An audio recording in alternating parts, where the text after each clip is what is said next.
बिजोलिया किसान आंदोलन राजस्थान का प्रथम किसान आंदोलन था। इसके साथ साथ में ये भारत का भी प्रथम आंदोलन था और पहला संगठित आंदोलन था, जिसमें किसानों ने एक संगठन बना करके किसी भी अत्याचार का इन्होंने क्या किया था, प्रतिकार। इसके साथ साथ में ये ऐसा अहिंसात्मक आंदोलन था जो विश्व स्तर पर सबसे लंबेतम चलने वाला प्रथम आंदोलन बिजोलिया किसान आंदोलन था। इसके साथ साथ में ये बिजोलिया का किसान आंदोलन आसपास के जो अन्य जो भी आंदोलन, चाहे बेंगू का हो, चाहे आदिवासियों का आंदोलन, उन सभी आंदोलनों का क्या था, प्रेरणा स्रोत था, उनका ये क्या था, अगुवा था। इस आंदोलन ने राजस्थान के अंदर जो किसानों के अंदर वो राजनीतिक जागरूकता लाने का इसने कार्य किया था। इस आंदोलन का स्वरूप था, वो स्वरूप क्या था, स्वत स्फूर्त, यानी किसानों ने स्वावलंबी तरीके से, यानी इसमें बाहर से कोई भी खर्चा इस आंदोलन के अंदर नहीं लगा था। बिजोलिया ठिकाना जो उस समय राजस्थान की जो मेवाड़ रियासत है, मेवाड़ रियासत के अंदर ये स्थित था। मेवाड़ रियासत के 16 प्रथम श्रेणी के ठिकानों में से एक था।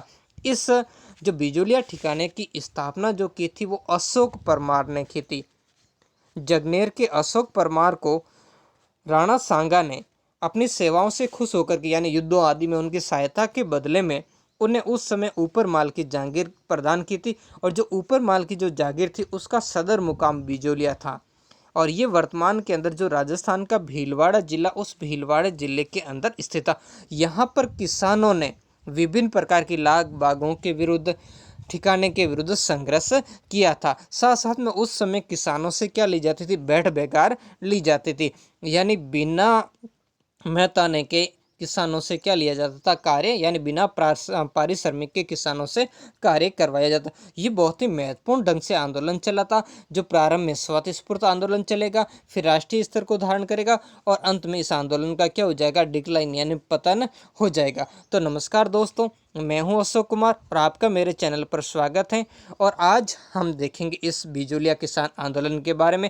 इससे पहले हमेशा की तरह मैं आपको एक बात बताना चाहूँगा कि वीडियो को लाइक करें और मेरे चैनल को सब्सक्राइब जरूर करें। और इस चैप्टर को प्रारंभ करने से पहले आपके लिए 2 आंसर है, जिसका जवाब आपको कमेंट बॉक्स के अंदर जरूर देते। पहला क्वेश्चन आपके कि भगत आंदोलन किसने चलाया था। दूसरा क्वेश्चन आपसे कि आदिवासियों का मसीहा किसे कहा जाता है। तो बिजोलिया किसान आंदोलन राजस्थान के अन्य किसान आंदोलनों का क्या रहा, अगुआ रहा। जैसे मैंने भी कहा, पहले भी आपको बताया, अभी की प्रेरणा स्रोत रहा। इसी कारण जो आसपास के, चाहे बेंगू का आंदोलन, चाहे मीणा आंदोलन हो, चाहे भगत आंदोलन हो, चाहे एक ही आंदोलन हो, चाहे सीकर का आंदोलन हो, जितने भी किसान आंदोलन हुए उन सब के लिए ये क्या रहा था, प्रेरणा स्रोत का इसने कार्य किया था। यहाँ के किसानों में अधिक संख्या में कौन थे, धाकड़ जाति के किसान थे। 1894 बिजोलिया के राव गोविंद दास की मृत्यु तो किसानों और जमींदार, जो जागीरदार, यहाँ तक क्या था, किसानों को जागीरदार के खिलाफ कोई विशेष शिकायत नहीं थी। यानी गोविंद दास के समय तक किसानों और ठिकाने के जो संबंध थे वो अच्छे बने हुए थे। गोविंद दास का जब मराठों के समय इनकी समस्याएं ज़्यादा हुई थी, इनके ठिकानों पर मराठों ने अधिकार भी कर लिया था, तब गोविंद दास ने क्या किया था, इनके जो धाकड़ जाति के किसान थे, इन किसानों के सहयोग से ही अपने ठिकानों को वापस प्राप्त करने में ये सफल रहे थे। तो इस समय के जो पहले चैप्टर में मैंने आपको बताया था कि एक दूसरे के जो पारस्परिक संबंध थे वो स्वार्थ पर और एक दूसरे की आवश्यकताओं की पूर्ति पर आधारित थे। लेकिन बाद में क्या होता है, 1894 ईस्वी में जो नया जागीरदार बनता है, कौन बनता है, कृष्ण सिंह, जिसे किशन सिंह के नाम ने किसानों के प्रति ठिकाने की नीति और जागीर प्रबंध के अंदर क्या कर दिए थे, परिवर्तन कर दिए थे। और इसी परिवर्तन के कारण किसानों और ठिकाने के अंदर क्या हुए थे, संघर्ष प्रारंभ हुए थे।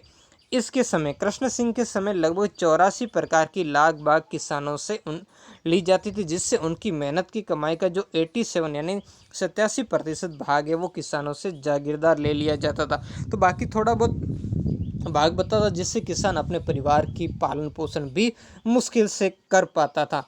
इसके बाद इसके अलावा उनसे बेगार ली जाती थी, यानी बिना पारिश्रमिक के इनसे क्या करवाया जाता था, कार्य। इन सभी कारणों से क्या थे, किसान बड़े दुखी थे और इसी दुख के कारण किसानों ने क्या हुआ, संघर्ष करने को मजबूर।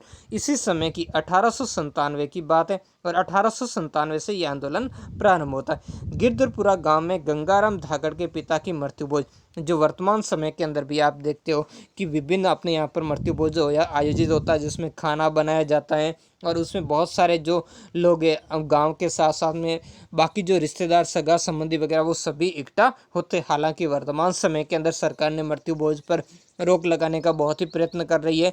और जो वर्तमान कोरोना काल के अंदर सरकार ने इस पर पूरी तरीके से सख्त निर्देश दे और बिल्कुल है भी। जब किसी व्यक्ति के घर का सदस्य एक चला जाता, वो उसके लिए गम की बात है, और आस पड़ोस के जो रिश्तेदार आ जाते हैं और उसके छाती पर बैठ करके वो क्या करते हैं, वो अपना घी पूड़ी हलवा माल खाते रहते हैं। और सबसे ज़्यादा बात इसमें नशे की प्रवृत्ति बहुत ही ज़्यादा। और एक तो उस व्यक्ति के घर में सदमा आता है, और दूसरा उस व्यक्ति को या उस घर को क्या करते हैं, आर्थिक रूप से बहुत ही पंगु बना देते हैं, उसको कर्जदार बताते। ये बहुत ही एक सामाजिक प्रथा है। हालांकि ये बहुत ही बड़ी बुराई है सामाजिक, लेकिन अब समाज के अंदर लाख प्रयत्न सरकार की करने के बावजूद भी लोग इसके अंदर अभी छोड़ने को तैयार नहीं है। तो इस मृत्यु भोज के अवसर पर किसानों ने क्या की, अब तो देखो सभी किसान वहाँ इकट्ठे होते हैं, तो उसमें अपनी समस्याएं किसानों से चर्चा की कि भाई देखो पहले क्या था और अब क्या हो रहा है ना। तो अब पहले तो हमारे ठिकाने के साथ में कम लिया था, अब देखो ठिकाना बात बात पर क्या लाग बाग लगा दर और बेकार भी लिया करता, और साथ में क्या करता, हमें अपमानित भी किया करता है। इन कष्टों का खुलकर चर्चा की और मेवाड़ के महाराणा को इनसे क्या किया, अवगत करवाया। यानी इसमें यहाँ से निर्णय लिया गया किसानों। यहाँ एक व्यक्ति आए थे साधु सीताराम दास, जो ठिकाने के पुस्तकालय के अंदर क्या करते थे, नौकरी किया करते थे, साधु सीताराम दास। तो उन्होंने जब किसानों की इन समस्याओं को सुना, तो उन्होंने कहा कि भाई आप ऐसा कीजिए, आप जाकर के इनकी क्या कीजिए, शिकायत। तो किसानों ने कहा शिकायत, ठिकाने की शिकायत कहाँ के? तब उन्होंने बताया कि इनके ऊपर एक मेवाड़ का महाराणा है, वहाँ जाए। तो वहाँ पर ठाकरी पटेल और मन्नालाल पटेल, इन दोनों को वहाँ पर क्या भेजा, वह ठिकाने के पास में इनकी क्या करने, शिकायत करने के लिए भेजा था। ठाकरी पटेल के नेतृत्व में किसान वहाँ गए थे और वहाँ जाकर के जो मेवाड़ के महाराणा थे उन्हें अपनी समस्याओं से क्या करवाया था, अवगत करवाया था। लेकिन इसकी बात कोई ज़्यादा बात की यानी कोई सफलता नहीं मिली। उल्टे ठिकाने को जब पता चला कि वहाँ मेरी शिकायत लगाने महाराणा के पास गए, तो इन किसानों को क्या कर दिया था, वहाँ से मेवाड़ के इस ठिकाने से यानी बिजोलिया से क्या कर दिया, उन्हें निष्कासित कर दिया था।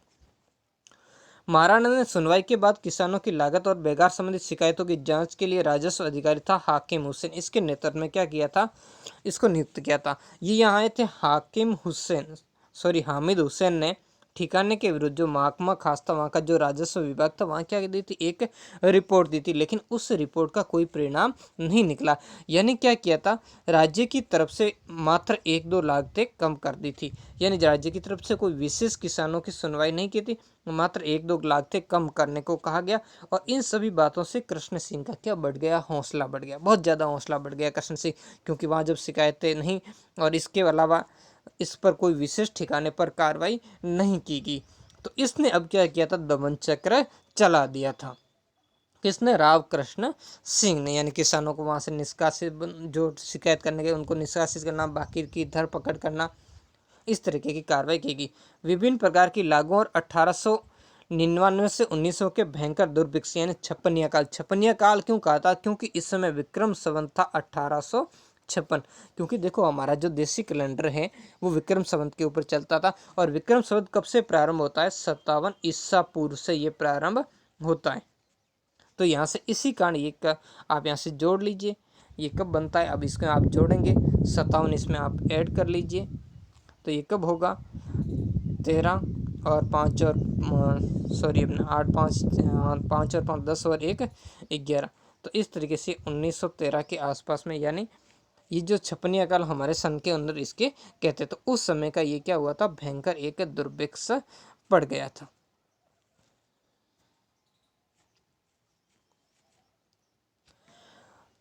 तो के कारण बिजोलिया के किसानों की स्थिति क्या थी, पहले से दयनीय यानी काफ़ी खराब थी। इसके बावजूद 1903 में राव कृष्ण सिंह ने किसानों पर क्या लगा दिया था, चंवरी कर। यानी इसके बाद एक किसने काम कर दिया था, किसानों के ऊपर एक चंवरी। अब बहुत सारे कर तो पहले से थे, लेकिन इसने एक नया कर, चंवरी कर क्या होता था, जब किसानों की जो लड़की होती थी, लड़की के जन्म के ऊपर क्या कर दिया था, 5 रुपये का टैक्स लगाया। यानी किसी भी ठिकाने के अंदर, बिजोलिया ठिकाने के अंदर कोई भी किसान की अगर लड़की की विवाह होगा, तो उस समय उसने ठिकाने के अंदर 5 रुपये कर जमा करने। किसने, 5 रुपये। यानी हर व्यक्ति को अपनी लड़की के विवाह के अवसर 5 रुपये ठिकाने के कोष में जमा करने पड़ते थे। चंवरी कर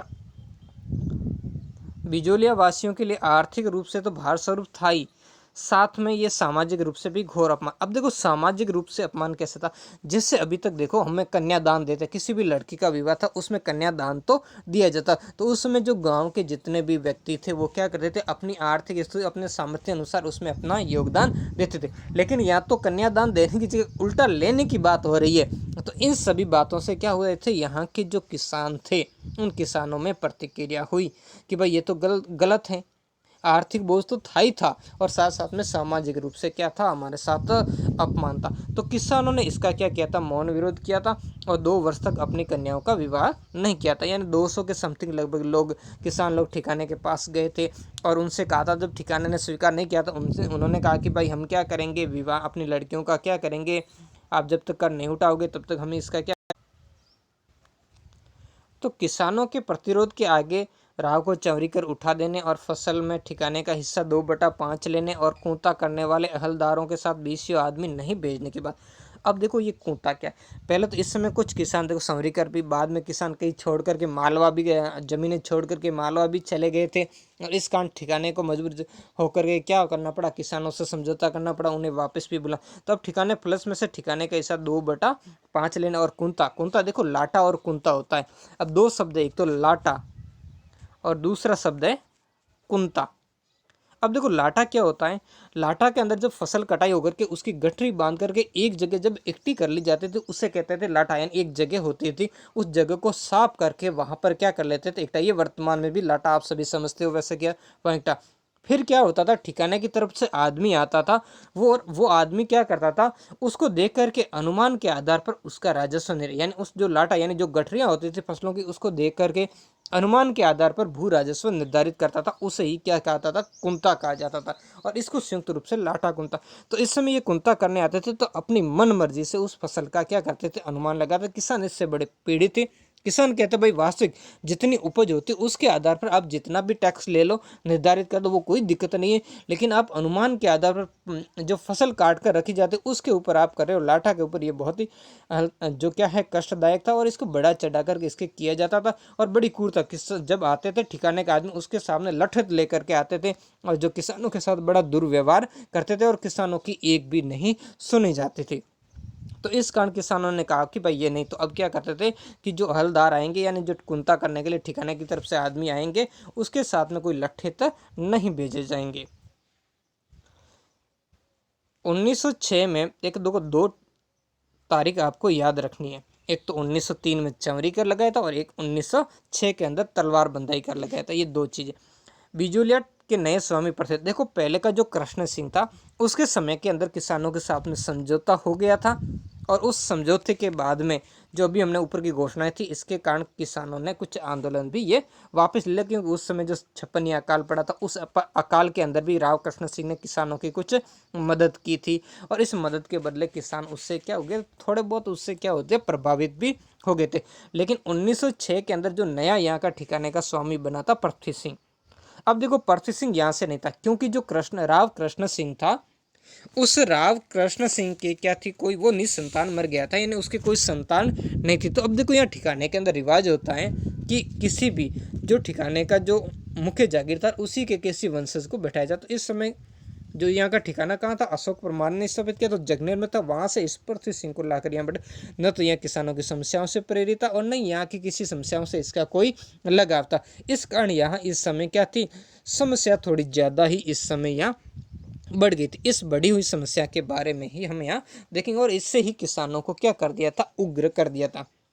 तो इसने न केवल पुरानी रियायतों को समाप्त किया जो कृष्ण सिंह ने प्रदान की थी, बल्कि प्रजा पर तलवार बंधाई। तलवार बंधाई क्या था, एक उत्तराधिकार शुल्क था। ये किस पर, ठिकाने पर लगता। जब भी कोई नया उत्तराधिकारी ठिकाने का यानी नया जागीरदार बनता था, तब क्या करना पड़ता था, उसे मेवाड़ महाराणा को एक कर देना पड़ता था, और वो कर था तलवार बंधाई, यानी इसे उत्तराधिकार शुल्क के नाम से। इसमें किसानों का कोई हस्तक्षेप नहीं था, और आज से पहले भी जितने भी जागीरदार हुए वो देते आए, और उन्होंने किसानों से कोई इसके लिए अतिरिक्त कर नहीं लगाया। लेकिन इसने क्या कर दिया, इसने किसानों से एक अतिरिक्त तलवार बंदाई नामक कर, यानी जो कर इसने कहा कि भाई मैंने मेवाड़ के महाराणा को चुकाया, वो मैं क्यों चुका, वो उसने सीधा किसानों के ऊपर, वो किसान चुकाए, उसने सीधा इस कर को क्या कर दिया था, किसानों के ऊपर डाल दिया। और यहीं से समस्याएं खड़ी हो गई थी। मुख्य समस्याएं वो यहाँ से खड़ी हुई थी। राव पृथ्वी सिंह के समय जब लूट और शोषण की चरम सीमा को पार कर गया तो 1913 में किसानों ने साधु सीताराम दास, फतेहकरण चारण और ब्रह्मदेव के नेतृत्व में जागे क्षेत्र में हल चलाने से क्या कर दिया, इनकार कर दिया। यानी ये प्रारंभ के अंदर 3 नेता, इनको ध्यान रखना, साधु सीताराम दास, फतेहकरण चारण और ब्रह्मदेव के नेतृत्व में क्या किया था, इस समय यहाँ का आंदोलन चलाया गया था। तो इन्होंने क्या कर दिया था, इन्होंने जो बिजोलिया के किसानों ने इसका विरोध प्रकट किया और विरोध के प्रकट के रूप में इन्होंने क्या किया था, 1 वर्ष के लिए खेती करना मना, यानी इनकार कर दिया था कि 1 वर्ष तक क्या करेंगे, खेती नहीं करेंगे और साथ में क्या करेंगे, भू राजस्व नहीं देंगे, यानी जो टैक्स है कि ठिकाने को जो दिया जाता था उस ठिकाने को हम इसे नहीं देंगे। यानी जागीर क्षेत्र में भूमि को पड़ता रखने के कारण ठिकाने को क्या करनी, बड़ी हानि उठानी। जब खेती नहीं होगी तो ठिकाने को कर लेगा किससे, कर सारा जिन्स के अनाज के रूप में, जब अनाज होगा ही नहीं तो लेगा क्या। इसके बाद ठाकुर द्वारा की जाने वाली शक्ति और अत्याचार और यानी वो ठाकुर बड़ी क्रूरता के ऊपर आ गया था और उसने फतेहकरण चारण और ब्रह्मदेव को बहुत सारा परेशान भी किया था और इनको यहाँ से क्या कर दिया था, निष्कासित भी कर दिया। तो इनसे आतंकित होकर के ये बिजोलिया छोड़कर चले गए और साधु सीताराम दास को भी पुस्तकालय की नौकरी से अलग, ये ठिकाने के अंदर पुस्तकालय की नौकरी कहते कि भाई खाते हमारी और गाते उनके किसानों के, इस कारण के भाई जाओ, आपकी यहाँ कोई जरूरत खूब हो गया, आपने जो पढ़ना लिखना था वो कर लिया, अब यहाँ से आप जाइए। यानी साधु सीताराम दास को भी वहाँ से चले गए थे। अब देखो यहाँ क्या होता है, जब साधु सीताराम दास और ये इस समय की जब बात होती तो इस समय ये जो विजय सिंह पथिक होता है, जो भूप सिंह के नाम से, वो उस समय राजस्थान के अंदर आते हैं और यहाँ पर जो चित्तौड़ के अंदर ओछड़ी नामक गांव होता है वहाँ वो रहते हैं। तो वहाँ ये साधु सीताराम दास जाते हैं, यानी वहाँ जा कर के इनसे क्या कहते हैं, पथिक से मिलते हैं 1915 में। कब मिलते हैं, 1915 में जाकर मिलते हैं और उन्हें किसानों की जो समस्याएं हैं और जागीरदारों द्वारा जो असहाय जनता पर जो अत्याचार किए जाते थे उन अत्याचारों से उनसे परिचित करवाया जाता है और उनसे विनती की जाती है कि आप आइए और आकर के क्या कीजिए, इस जो आंदोलन है इस आंदोलन की आप बागडोर संभालिए। तो पथिक जी क्या हुए, इस समय तैयार हो गए। तो यहाँ से बहुत बड़ी जो बात हो जाती है, क्योंकि जो बिजोलिया आंदोलन उसे विजय सिंह पथिक जैसा एक नया उत्साही और साहसी नेता मिल गया था। तो साधु सीताराम दास द्वारा आमंत्रित करने के बाद विजय सिंह पथिक ने आंदोलन का नेतृत्व संभाला और 1917 को हरियाली अमावस्या, जो मेवाड़ क्षेत्र के अंदर बहुत ही बड़े जोर जोर ढंग से ये मनाई जाती है और बहुत ही महत्वपूर्ण त्यौहार है वहाँ का ये। तो उस समय बेरिसाल गांव में ऊपरमाल पंच बोर्ड नामक एक संगठन की क्या की थी, स्थापना की थी। किसकी, ऊपरमाल पंच बोर्ड नाम से एक संगठन बनाया गया था और तत्वाधान में इस आंदोलन का क्या किया था, श्री गणेश, जिसका जो सरपंच कह सकते हैं मन्ना लाल पटेल को इसका क्या बनाया गया था, सरपंच बनाया गया था। अब इस चरण में क्या होता है, किसानों की जो वीरता और उनके संगठन से प्रभावित होकर न केवल अंग्रेजी पत्र मराठा, अंग्रेजी पत्र किसका था, तिलक ने अंग्रेजी पत्र मराठा में इसके समाचार प्रकाशित किए, बिजोलिया के बारे में एक संपादकीय लिखा, अपितु मेवाड़ के महाराणा फतेह सिंह को भी एक तिलक ने पत्र लिखा और उस पत्र में उन्होंने क्या कहा कि मेवाड़ के राजवंश ने स्वतंत्रता के लिए बहुत बलिदान किया है, आप सभी स्वतंत्रता के पुजारी, एतव आपके राज्य में स्वतंत्रता के उपासकों को जेल में डालना कितनी कलंक की बात है। क्योंकि देखो अब इन्होंने ये बात क्यों की, किसके लिए का, स्वतंत्रता के उपासक यानी स्वतंत्रता के पुजारी। जैसे महाराणा प्रताप ने अकबर की आजीवन अधीनता नहीं स्वीकार की थी, वैसे ही मेवाड़ के महाराणा थे फतेह सिंह, इनको जो केसरी सिंह बारट है, इन्होंने चेतावनी का चुगुटिया नामक लिखा था। तो दिल्ली में जाकर के भी जो अंग्रेजों का दिल्ली दरबार था उसमें ये क्या हुए थे, सम्मिलित नहीं हुए थे। तो इस कारण क्या हुआ था, इनको ये इस तरीके की बात इन्होंने लिखी थी। बिजोलिया के किसानों को जागृत करने के लिए एक और माणिक्यलाल वर्मा द्वारा पंछीड़ा नामक एक गीत गाया जा रहा था। वहीं दूसरी ओर प्रज्ञा चक्षु भवनलाल स्वर्णकार भी अपनी कविताओं के माध्यम से गांव-गांव जाकर के अलग जगा रहे थे, यानी लोगों के अंदर क्या कर रहे थे, जागृति, लोगों को जागृत कर रहे थे और उनमें उन्हें प्रेरणा प्रदान कर रहे थे। पथिक जी ने बिजोलिया के आसपास के इलाके के युवकों में देशभक्ति की भावना बढ़ने के उद्देश्य इस समय एक ऊपरमाल सेवा समिति नामक एक क्या बनाया था, संगठन बनाया था। देखो वो ऊपर एक पंच बोर्ड और है, इससे पहले यहाँ की एक धाकड़ सभा नाम से एक और सभा भी हुआ करती थी पहले, लेकिन इसके बाद में इन्होंने क्या किया था, यहाँ पर एक इन्होंने ऊपर माल सेवा समिति नाम से एक क्या बनाया था, संगठन बनाया था। और ये संगठन किसका था, ये युवा लोगों का। देखो क्योंकि पथिक जी जानते थे कि कोई भी आंदोलन तब तक सफल नहीं हो सकता जब तक उसमें क्या हो, युवाओं की भागीदारी नहीं हो। ऊपरवाल पंच बोर्ड नामक एक संगठन ऊपर वो बना चुके थे, या युवाओं को शामिल करने के लिए इसका बनाया। और इस संगठन बना करके इन्होंने एक समाचार पत्र निकाला, ऊपर माल डंका नामक पंचायत का एक क्या निकला, पत्र निकलवाया। अब ये ऊपरमाल डंका नामक जो पर्चा था इस पंचायत का, कौन सी, जो किसान पंचायत थी या जिसे ऊपरमाल पंच बोर्ड था, उसका पर्चा निकाल के इन युवाओं को कहा, ऊपरमाल सेवा समिति से जोड़ के कहा कि गांव गांव जाकर के आप इनका क्या करो, प्रचार करो।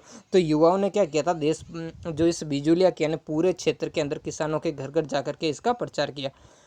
और इस तरीके से देखो विजय सिंह पथिक ने क्या किया था, स्थानीय स्तर पर इसको जो संरक्षित करने के साथ साथ में इसका फैलाव क्या किया था, राष्ट्रीय स्तर पर, पूरे भारत स्तर पर भी इसको संरक्षित करने का कार्य इन्होंने किया था। इसके लिए इन्होंने क्या किया था, विभिन्न समाचार पत्र थे, उन समाचार पत्रों में इनको क्या किया था, इस आंदोलन को प्रकाशित करवाया था।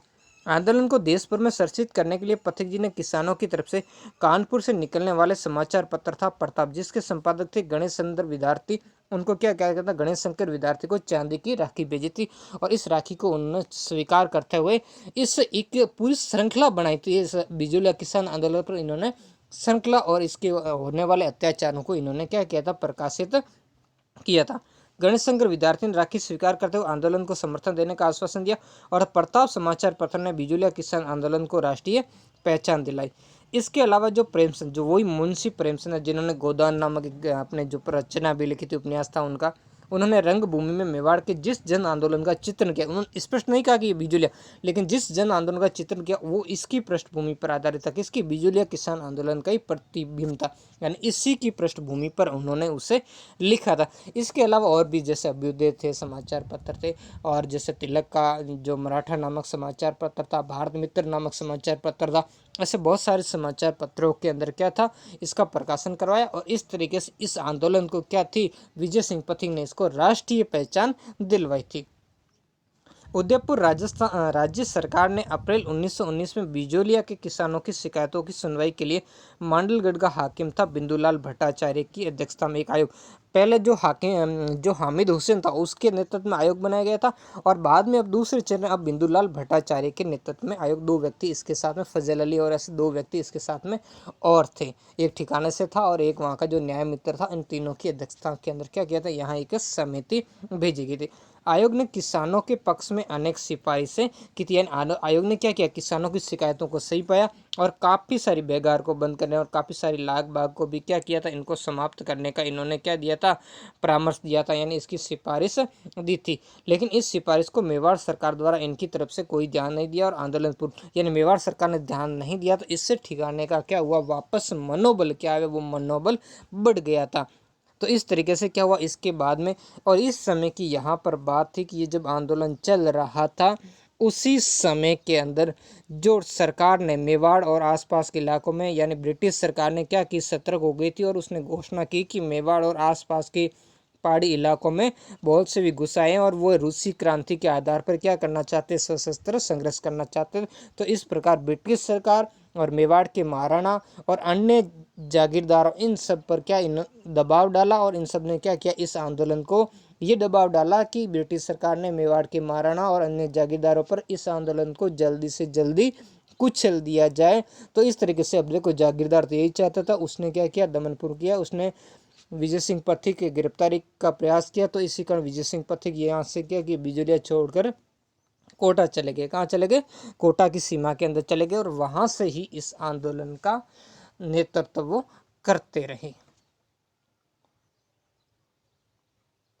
भारत सरकार के विदेश विभाग के अधिकारियों का मत है कि बिजुलिया किसान पंचायत के साथ शीघ्र समझौता किया जाना आवश्यक है, अन्यथा संपूर्ण राजपूताने में जो किसान आंदोलन है वो क्या हो जाएगा, उग्र हो जाएगा। यानी उन्हें एक डर फैल गया कि ये धीरे धीरे अगर ये आसपास के इलाकों में फैल गया और इससे क्या होगा, राजपूताना के अंदर ये ज़्यादा समस्या पैदा करेगा और साथ साथ में आस पड़ोस के जैसे मालवा आदि इन क्षेत्रों में भी इसके उत्तर प्रदेश आदि क्षेत्रों में भी फैल जाने का डर था। तो इस कारण इन्होंने क्या किया था, इसके ऊपर दबाव डाला। अब दबाव किसके ऊपर आया, जो मेवाड़ की सरकार, उस पर अंग्रेज सरकार ने क्या किया, दबाव डाला और कहा कि आप जितना जल्दी हो सके इस आंदोलन को क्या करें, समाप्त करें। लेकिन जब मेवाड़ और इनके प्रयास सफल नहीं हुए मेवाड़ जो सरकार के, तब अब देखो संव्य प्रयास करेंगे कौन, अंग्रेज सरकार प्रयत्न करेगी। ऐसी स्थिति में बिजोली आंदोलन को तुरंत शांत करने के उद्देश्य से राजस्थान के एजीजी थे रॉबर्ट हॉलैंड, यानी एजीजी का मतलब होता है एजेंट टू गवर्नर जनरल थे। इनकी अध्यक्षता में एक 5 सदस्यीय उस आयोग यहाँ पर भेजा गया, एक उच्च स्तरीय आयोग की जो समिति थी उसका गठन किया गया, जो फरवरी 1922 में रॉबर्ट हॉलैंड ने किसानों से वार्ता करके 35 लागतों को क्या कर दिया, माफ। और दुर्भाग्य से किसान जो ठिकाने थे, इनकी कुटिलता के कारण ये समझौता भी लागू नहीं हो पाया, यानी यहाँ का जो जागीरदार था इसने क्या किया था, इसको स्वीकार नहीं किया था। इस समिति में कौन थे, 5 सदस्य समिति में आपको पता, जैसे एक तो एजीजी थे जो रॉबर्ट हॉलैंड थे, इसके अलावा दूसरा इसके अंदर जो व्यक्ति शामिल था वो मेवाड़ का पॉलिटिकल एजेंट था विल्किंसन। उस समय मेवाड़ का, बिजुलिया ठिकाने के समय मेवाड़ का जो पॉलिटिकल एजेंट था वो था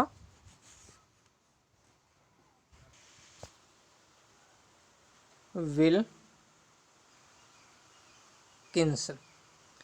इसके अलावा जो इनका एक सचिव था, एजेंट टू गवर्नर जनरल का सचिव था आगलवी, और 2 अन्य थे, जैसे एक तो वहाँ दीवान था मेवाड़ का प्रभात चंद चटर्जी, और दूसरा था जो शायर हाकिम था बिहारी लाल। ये 5 सदस्य इसके अंदर सम्मिलित थे। इनके नेतृत्व में आई थी समिति और इन्होंने किसानों की समस्या को जायज़ ठहराया और इन समस्याओं के कारण कितने, इस करों को याद रखना, 35 करों को क्या कर दिया था, इन्होंने माफ़ कर दिया था। लेकिन ठिकाने ने इसको क्या कर दिया था, स्वीकार नहीं किया था।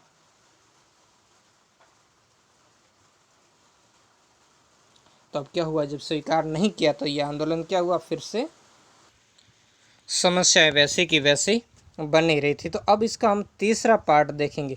जो अंतिम पार्ट है, ये 3 पार्ट के हुआ था, अंतिम पार्ट जो है वो 1927 में प्रारंभ होता है।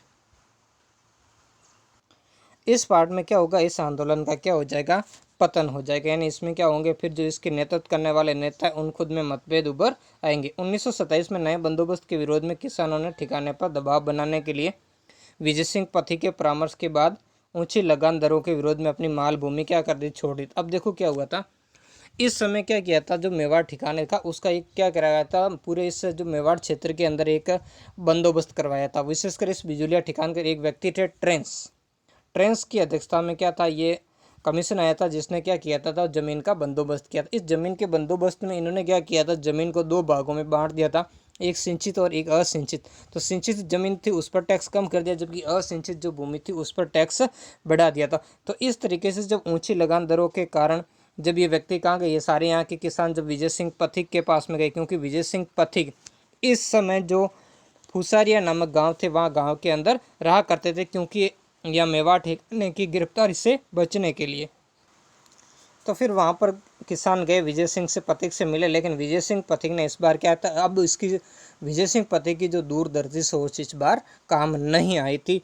जो उन्होंने माल भूमि छोड़ने का उन्हें आदेश दिया, वो क्या था, किसानों की मांग जो आशाएं थी या विजय सिंह पथिक की आशा थी, निर्णय ठीक उसके उलट आया था। मगर किसानों की धारणा के विपरीत ठिकाने ने भूमि की नीलामी किए जाने से भूमि को लेने वाले नए किसान यानी महाजनों ने क्या कर दिया, इस किसानों की भूमि को क्या कर लिया था, खरीद लिया था। तो इस तरीके से किसानों के हाथ से जो जमीन थी वो जमीन भी चली गई और किसानों द्वारा भूमि छोड़ने के फैसले के लिए पथिक को उत्तरदायी ठहराया। क्योंकि इस समय एक तरफ तो मेटर राजनीतिक वर्मा जी, जमलाल बजाज की भी एंट्री हो चुकी थी और पथिक और इन सब के बीच में क्या थे, आपसी मतभेद थे।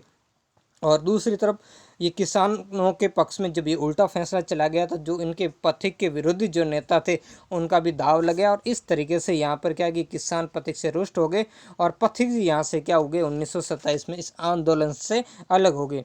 इसके बाद उन्होंने अपने को इस आंदोलन से क्या कर लिया, अलग कर लिया और इसके बाद किसानों ने अपनी भूमि को वापस प्राप्त करने के लिए आंदोलन जारी रखा, जो 1941 तक चलता रहा। बाद में 1941 के अंदर क्या हो गया था, जो ठिकाने आदि इनके बीच में समझौता हो गया था, ठिकाने और किसानों के बीच में, और इस ठिकाने द्वारा किसानों की जो माल भूमि जो जब्त की गई थी वो किसानों को वापस लौटा दी गई। तो इस तरीके से 1941 में आकर के ये आंदोलन क्या हो गया था, समाप्त हो गया। तो इस तरीके से विश्व का सबसे लंबा चलने वाला आंदोलन था, जो 1897 से लगा करके 1941 ईस्वी तक चला था। ये अपने आप में बहुत ही बड़ा जो मामला, जब इतना लंबे समय तक किसानों ने क्या किया था, संघर्ष किया था। तो कैसा लगा ये पार्ट कमेंट करके ज़रूर बताएं। मिलते हैं नेक्स्ट पार्ट में एक नए टॉपिक के साथ। धन्यवाद।